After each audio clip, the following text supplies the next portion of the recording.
won't apologize because I think apologizing is out. Sorry, just muting my stuff. You know, it's pandemic pandemonium. You know, trying to finish one thing, start the other, wrangle the kids. You know, prep all the links for my buddy Selena. It's a lot of stuff I'm juggling, so I was a little late with getting set up for the live today. And here I am. Thank you for your patience. So today, okay, to get us started, we're going to be talking about solutions. We will get to solutions on what we can do about the inequities that are facing all sorts of different groups, what we can do on a personal level, on an institutional level, and on a systems level. So we're going to be covering all of those things and more. To get us started off, hi. You're joining me for the very first time for UBP's live sessions. My name is Linet Mera. I'm the Executive Director of the Unconscious Bias Project. And if you haven't already heard about us, we're a nonprofit based in Bay Area, California, that provides creative solutions to bias and unconscious bias, all grounded in evidence, with real, actionable, very manageable things that you can do to fight bias. This live is part of a series of resources, online resources that we've put together during the pandemic to address some of these issues that we're seeing come up, some of these tragedies really that we're seeing come up and get worsened during the pandemic. Last live, we talked about Black folks, Latinx, people that have been through the prison system, American Indians, also known as Native Americans, all these groups and more, which I'll be talking about more, have been dealing with increase in racism, discrimination, worsened outcomes in the health section. So Black people, brown people are more likely to be overrepresented in coronavirus cases. Why is that? We talked all about that in the last live. When we as UBP started seeing these things happening, started seeing discrimination against Asians and Asian Americans on the rise, we realized like we have to do something. We have to bring the tools, all the techniques, all the research that we've done, over the years that we bring to our workshops, all this information, knowledge, we should put that out there. And big disclaimer, we are not perfect. We have worked on this area for a really long time and we are not perfect. And we will probably exclude a group. It's not intentional, please let us know. We will probably exclude a solution and just let us know. Like, this is a continuing conversation, fighting against discrimination, racism, xenophobia, inequities, the systems of oppression in our society. Those are all things that is a continuous process. Dealing with your own personal biases, dealing with those in your family, in your coworker situation, in your work, in the world at large. It's a continuing process. Doesn't mean that we can't make a dent in it. It means that we just need to continue the conversation. So getting back to it. So we created the Together Against Bias hashtag, and here I actually wrote it down this time, our Together Against Bias hashtag to bring you all these resources and to create that sense of community. So those of us like me, so here I am with my Columbia earrings. So those of you that are Latinos, those of you that are Black, are people with disabilities, older adults, women, people that are being affected by this, know that we are here. We are your community. The people that are amplifying this hashtag, the Together Against Bias, are your community. We're going to advocate for you. We're going to believe you and your stories, and we're going to do the right thing. And we're going to try our best to do the right thing, I should say. That's what we created the hashtag. And so today I am going to talk about other groups and what we can do about these inequities and the racism and all of that. And there is one very important topic I want to discuss as well. Breonna Taylor, we'll get to that in a second. And I just want to let you know, like, I am here in front of you on this Facebook Live, and I am also human. Yesterday I had a terrible day, sort of, pandemic pandemonium, like things catch up to you. We're not infallible. I'm not infallible. And this is life, right? So there goes my bold lipstick and my bright coloring. I'm here because I want to bring these resources to you. I'm here because I really believe in what we do in the Unconscious Bias Project. And I'm here because thanks to my community, my support group, my teammates at UBP, thanks to my family, I'm able to get back up after a hard day. I'm able to get back into it and do something like this live right now. So thank you. And this is what it's all about. It's about the community. Okay, so before I get into the hard stuff, we're having a party and all of you are invited. And I mean everybody. So if you haven't checked it out yet, go to our, and I hope I'm pointing in the right direction, our events on our Facebook page, and you'll see the Shelter in Space dance party. It's a huge community party. We want it to be a place for everyone to just relax, just have fun, just hang out, just dance. We have an amazing, amazing DJ we're working with, Ome DJ. If you haven't checked her out, go check her out right now. She's on Facebook at Ome Quetzal. I believe her Instagram is Ome DJ. Selena, you might have to help me out on that one. Also, shout out to Selena for being our comments person and adding in all the links into the comments. She is part of my awesome support network. Okay, so Ome DJ is going to be amazing. We have all sorts of funny things to do during the event. It's for all ages. So May 23rd, 3 to 5 p.m. Get more details on our events page. It's sliding scale tickets, so pay what you can. Don't have the funds, it's okay. We have a free option for you. Invite everybody. It's going to be a huge virtual party. We have Steve Ratcliffe, which is an expert on AV, helping us with it. We have Aaron Coolidge, who's a Zoom guru, helping us make this an amazing event. Oh, we're going to have shout outs for recent graduates. So if you're a recent graduate, you haven't had a graduation party, you want to boogie down, come to the party. We'll do at least 10 shout outs for folks that are graduating. So come with a song that you really want to hear, and we'll put it into a request for Ome DJ. It's about building community, thanking our donors. Oh my gosh, yes. So we finally met our goal for our emergency fundraiser.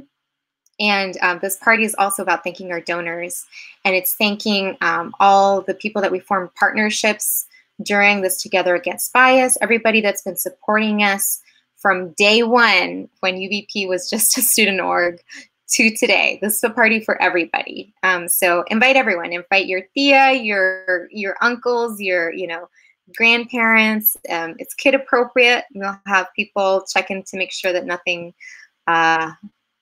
strange is happening, and it'll be a lot of fun. So I really hope you can come. Okay, so Breonna Taylor. Thanks, Selena, for posting that in. So Breonna Taylor lost her life, and I'm not going to go into details of what happened because the purpose here isn't to trigger.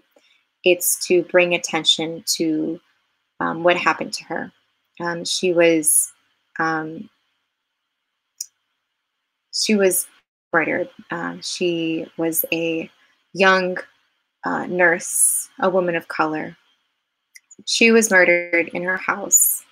And I wasn't going to focus on the event. You can read more about it in the article that Selena just posted. The lack of justice, the lack of believing what happened to this family, what happened to her, is exactly what we're talking about. I know it's hard to make the connection between what does health inequities during coronavirus have anything to do with the tragic, and it is tragic, death of someone like Breonna Taylor. They're connected. So unfortunately, there is a history. You know, I talked about this in the last slide, so I won't take too long on this, but there is a history of slavery, of oppression of Black people, and it hasn't left. Right? It's historical, and it very, very much impacts what's happening now. So the ridiculous amount of Black lives that have been lost in moments of, police action in the name of justice that have not been addressed and examined or prevented really does stem from that. And it's the same reason why there were health disparities before the coronavirus and why there's worse health disparities right now. So if you're listening to me talking about Breonna Taylor, what I want you to do is to amplify the voice of the family. I want you to, the next time you see another news piece about another Black person losing their life to police action, I want you to believe them. Look for the solution. Are they asking for advocacy? Help them advocate. Is the family asking for people to share the hashtag to build awareness? Share that hashtag. Are they looking to crowdfund to fund their legal case? Donate or share that. It's really important, and it's something I'm going to talk about later with all of the groups that we've been discussing so far. It's really important to believe people, and it's really important to act. Okay. It's a really incredible loss to have at this time, but they're all interconnected. And I can say more about that if that's something, if that's a topic that's interesting to you. By the way, at any point during this live, if you think of something that you want us to talk about, if you have an idea of a resource that we should share, let us know. If you know somebody that's providing solutions out there that should be amplified, let us know. We want to amplify. We want to help you learn whatever you need to learn, access the resources you need to access. Okay. So in the last live, I talked a little bit about people of color and how we're being affected disproportionately during the coronavirus pandemic. So today, I'm going to be talking about, so all the other groups that I didn't maybe get to mention last time. Women are taking it worse. I think I mentioned that one last time, but people that are housing insecure, folks that don't have a home right now are getting hit really hard. You know, it's already difficult to get by before the pandemic, and it's worse now. It's harder to access care. If you're food insecure, it's even harder now, right? There's people either buying things, you know, and leaving shelves empty, so you don't have the options of that good, healthy food. There's longer lines at places that receive food stamps. You know, we have to wait longer in line to get into supermarkets because we're trying to, you know, do the right thing and maintain the physical distances. These are all things that are already hard if you're not in these situations, but it makes it that much harder. And of course, there are intersections between any of the groups that we have talked about in the past live and the groups that I'm talking about today. I mentioned really briefly, there's been a rise in anti-Semitism and white nationalism, and that is affecting all sorts of groups, including Jewish folks, Muslim folks, anybody that is of a religion that's not the majority. Not to say that people that are in the majority aren't having it hard. I'm just saying that it is worse. Children. So children aren't ones that have a voice. And because a lot of people are staying at home, there has been an increase in at-home violence against children as well as women. Older adults are getting it worse, both through the physiological effects that the coronavirus has, as well as difficulty accessing the resources that they need in order to survive right now. So if you imagine you're someone that's maybe 90, you either don't have a smartphone or aren't as internet savvy, it could be harder for you to access all of these amazing initiatives and resources that people are putting out there to help you. So if you think about it, getting to the store, even if you have your special hours for seniors and older adults and people with disabilities, you can still, it can still be much harder to get to the grocery store. It can still be much harder to decide, well, I have this heart condition. Is going out to the supermarket really the right idea? Probably not. But you can't stay home because you still need those groceries. So what can we do about that? We'll talk about what we can do. Also, I think last time I mentioned people with disabilities. So disabilities don't have to be visible for them to be real and have a real effect on people. I'm not sure I mentioned that before, but it's true. And you can consider anything like for example, if you have anxiety or if you suffer from depression, like those are things that impact your life, who you are, and are also worsened during the coronavirus pandemic. So all of these folks are being affected right now. Queer folk, LGBTQ, my buddies out there, things are also really hard. So a lot of these different groups that I talked about, except for children and people that I talked about before, are the folks that either, if they have a job, are doing essential work, or if they don't have a job, are having a much harder time accessing resources, and or are being disproportionately affected by the virus itself. Now, fortunately, there's a lot of really great resources that are coming out right now.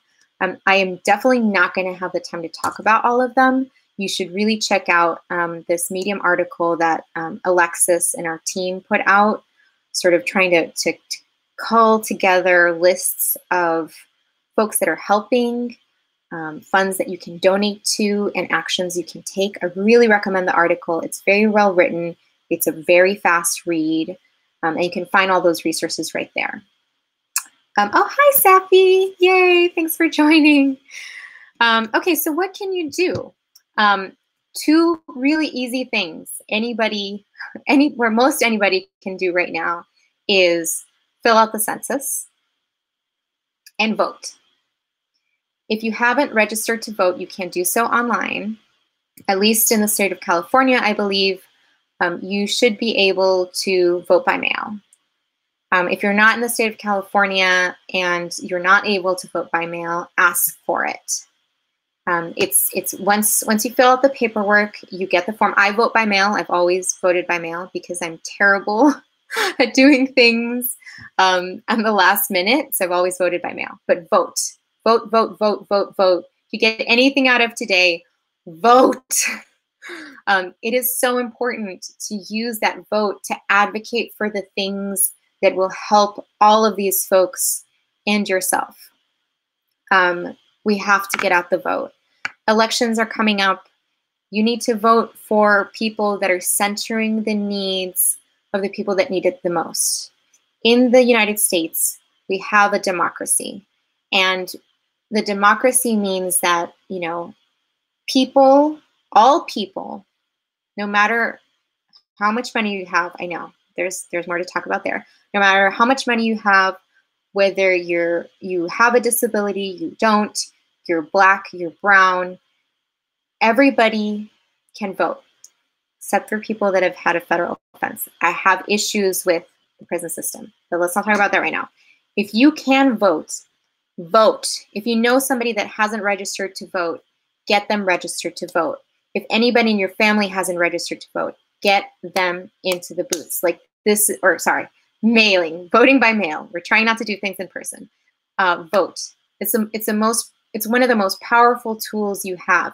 Vote in your state, in your and in your country elections. And so in other cities and in other nations right now, there are different elections coming up. Register to vote. You can leave this live right now and register to vote if you haven't. Okay, census. Why is a census important? Who cares about who's living in your house? Actually, a census is really important because it tells your state and local government and the federal government who are the people in that area and how to allocate the resources there. So if they know, oh, you know, there's the family of Latinx that are in this household, then that counts towards, we need resources for Latinx. We need to put our, you know, health resources, our social services in Spanish, for example. Like all of those things, like the census is so powerful. If you haven't done it, go do it right now.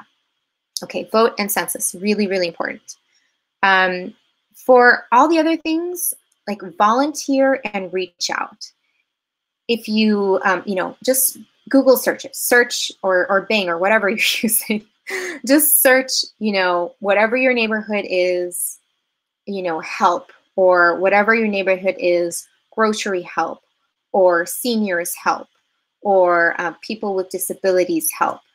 There's all sorts of really great groups that are doing amazing things. There's the Native American Relief Fund. There's the Disability Justice Culture Club right here in Oakland. There is the Innocence Project, which is helping post bail for people that aren't able to pay for bail.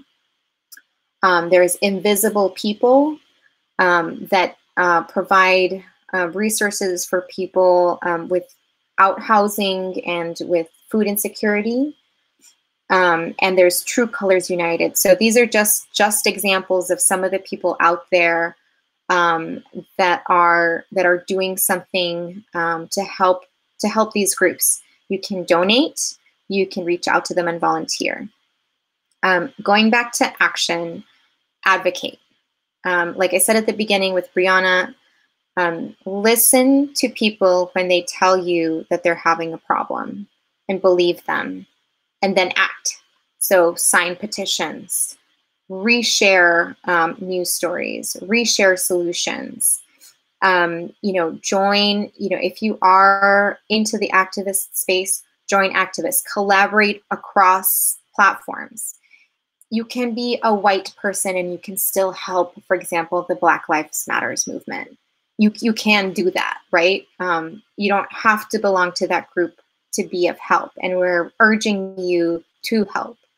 You can be Asian and decide to help, Asian and able-bodied and decide to help people of color. You can be somebody that uses a mobility device, and you can decide to, and maybe you're straight and white or whatever, and you can help people of color, or you can help the trans community.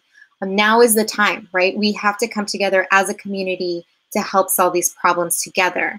And it's our responsibility as a community to create the world we want to have after the, I'm gonna knock on wood, after the coronavirus is over, after the vaccines come out, after the treatments get finalized.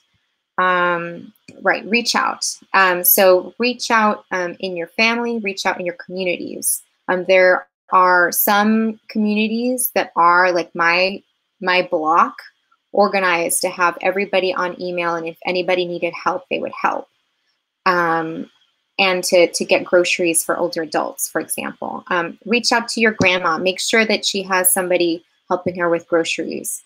You know, reach out to that cousin with a disability. Make sure they're getting the help they need. You know, you can be really powerful just by reaching out.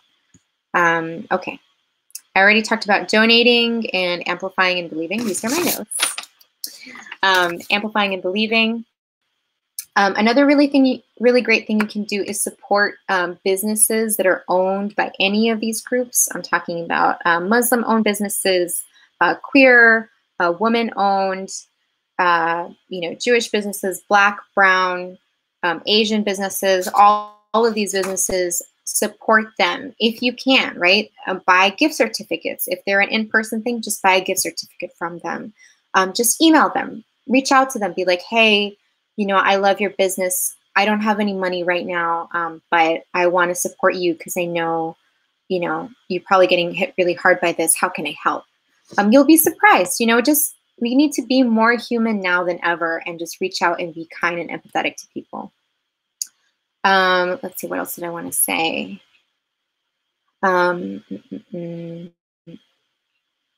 I think that's what I want to say. We probably, maybe I skipped some people. I do want to say, I really want to stress this community part. It's really important right now.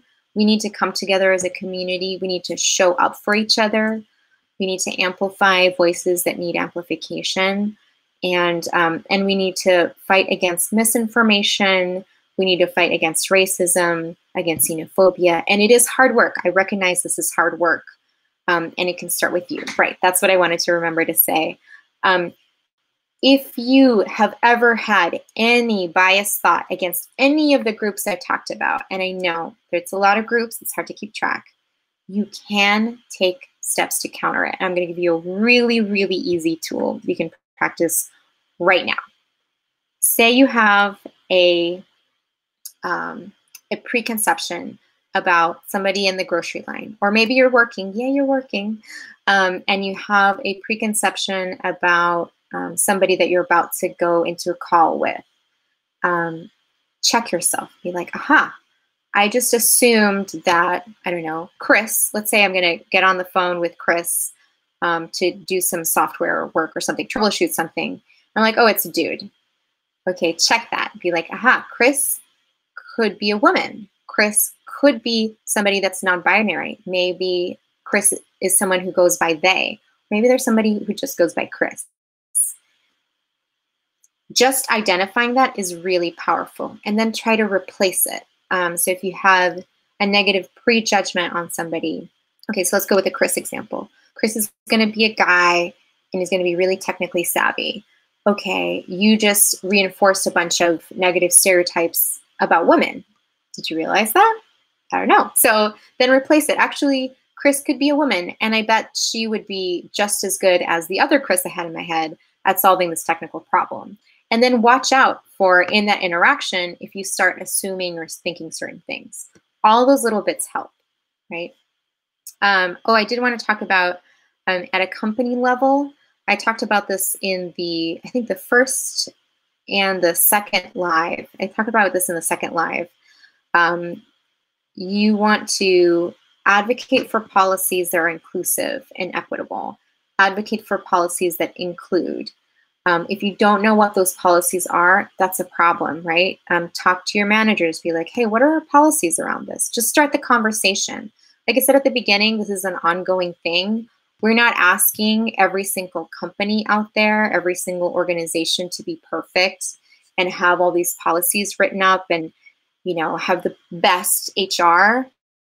We know it's not something that is taught in every class. We know it's not something that is easy to pin down. Just start the conversation. There are resources. If you don't have those resources, ask for those resources.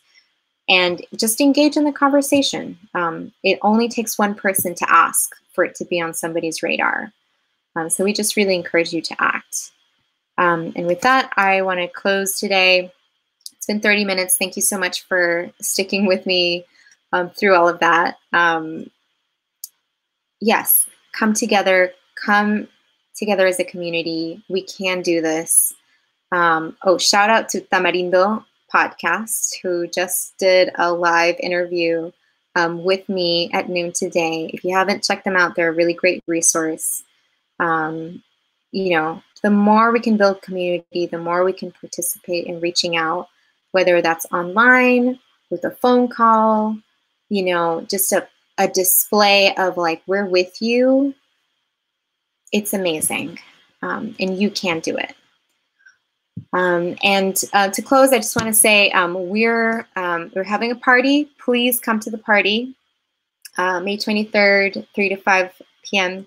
Cali time. It's going to be amazing. I can't wait to see you there.